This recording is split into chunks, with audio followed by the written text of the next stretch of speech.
Hey, it's Miss J Gray, and you're watching another one of my videos. Today, I want to talk to you about definitions, certain words and phrases that we often find in contracts. And if you understood those definitions to those words and those phrases, you would really be able to negotiate higher brand deals and get a lot more money for your brand partnerships. Let's start right at the top with agreement, contracts, amendments, and addendums. Because it's really important that you understand the agreement is what the contract binds together. What you and the agreeing party decide that you're going to input in the contract is literally the agreement. The contract is going to set different terms and different timeframes for the agreement between you and the agreeing party. So now we've addressed the agreement and the contract. Then comes along an amendment. An amendment will typically alter or modify something within the contract. Say we start with 6 oranges and now we want 6 apples. The addendum, that's going to add. Think of it, addendum. So we start with 6 oranges and we want to add 6 more. Addendum. One word in particular that confuses a lot of content creators and just people who are reading contracts in general, and that word is term. There's a lot of confusion when it comes to the term of the agreement and the terms of the agreement. So the term of the agreement is just the timeline, the binding time frame. So whether the agreement is 30 days, 60 days, or 9 years, that is the term of the agreement. The terms of the agreement are actually the rules, the regulations, and the obligations that you are now binded by within the contract. That is the terms of the agreement. So as an example, let's say that a contract term is for 90 days. And in those 90 days, you are to post 3 different pieces of content. The terms of that agreement is for you to post 3 different pieces of content within the term of the agreement of 90 days. Now we're going to talk about that bad P word, perpetuity. It simply means forever. Literally, perpetuity means indefinite, forever, ongoing, never ending, eternity.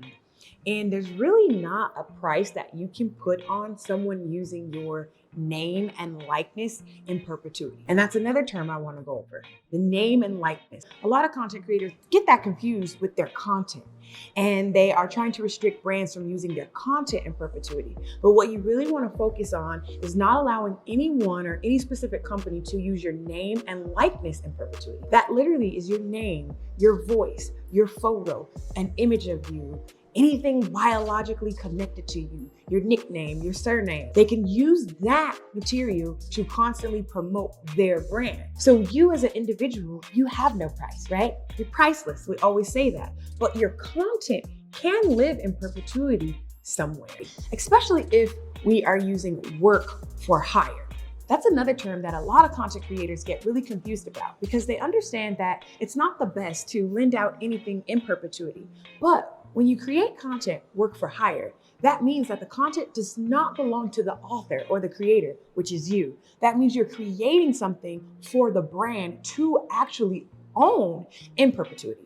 And so this is why I think having this conversation with you is so important, because there's a lot of definitions that are thrown across social media and aren't truly defined in each situation. You can't talk about perpetuity, name and likeness without talking about licensing. In particular, revocable and non-transferable license. Normally, when we think about licensing, we're talking about how the brand is going to use our content, our name, and our likeness. But the brand is also giving us a revocable or non-transferable use of their name, their likeness, and their logo. So what I typically do is I take a peek at the language that is used in terms of how we can use their name, their likeness, and their logo, and in return, give them that same courtesy of how they can use our content. We don't want them being able to transfer the content that we've created to a third party. That's sub-licensing. So what that really looks like is they've paid us X amount of dollars to create content, and they get that usage. But they can turn around and sell our content to a third party, sub-license. So when you think about sub-licensing, if you're gonna have it incorporated in the contract, there's an opportunity for you to make a bit more money. But most of the time, I would just ask for it to be removed or to have it laid out who the sub-licensees are and make sure that there's no additional compensation that the brand can make by sub-licensing your content. You can also make your license that you have given to them to use the content revocable, and non-transferable as they do with their name, their likeness, and their logo. Let's talk a little bit about how these brands be getting out of these contracts when y'all can't, right? So termination for convenience. It means exactly what it sounds like, that a brand can terminate the agreement at any moment for their convenience. Contract over, null and void. What's really key to remember about clause in the agreement is that you want to make sure that there is some type of compensation surrounded around the termination for convenience. You don't want to try to push back because it is in the brand's wheelhouse to be able to terminate the contract at any moment and any time for their convenience, but you want to make sure that you are going to be paid for the amount of work, the time, and the energy that you have put into fulfilling your part of the agreement during the term that was existing. Similar to termination for convenience, there's a couple other clauses within brand contracts that can be a little tricky. And one of them is subject to your compliance. Because when we really pull back the layers on subject to your compliance, it simply means that if you are not in compliance with the entirety of the agreement within the contract, the brand can and has the power to not pay you. Even though you've created the content, you've posted it up on all of your platforms, and your audience loves it.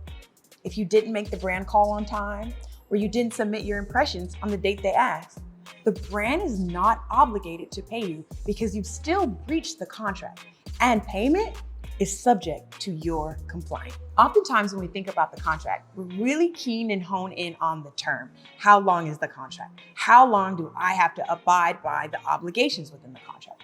But there is a term called survival.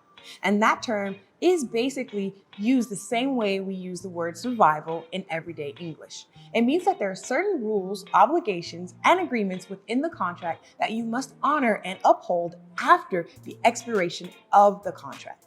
Say the contract is 6 months. There are certain clauses that you still must honor after that 6-month period. Some of those clauses could be non-solicitation or non-business interference, non-interference with business. These things simply mean that you cannot interfere with the business practices of the brand you have partnered with, and you cannot solicit employees, independent contractors, and clients of those brands that you've done business with. Seems simple, right? However, where you really want to pay attention to non-solicitation is when you're working with marketing and PR agencies, right?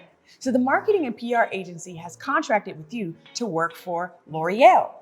L'Oreal is a client of that marketing and PR agency. So if there is a non-solicitation or non-business interference clause, and that is going to survive after the expiration of the contract, that means that you cannot reach out to work with L'Oreal without the PR company or the marketing company.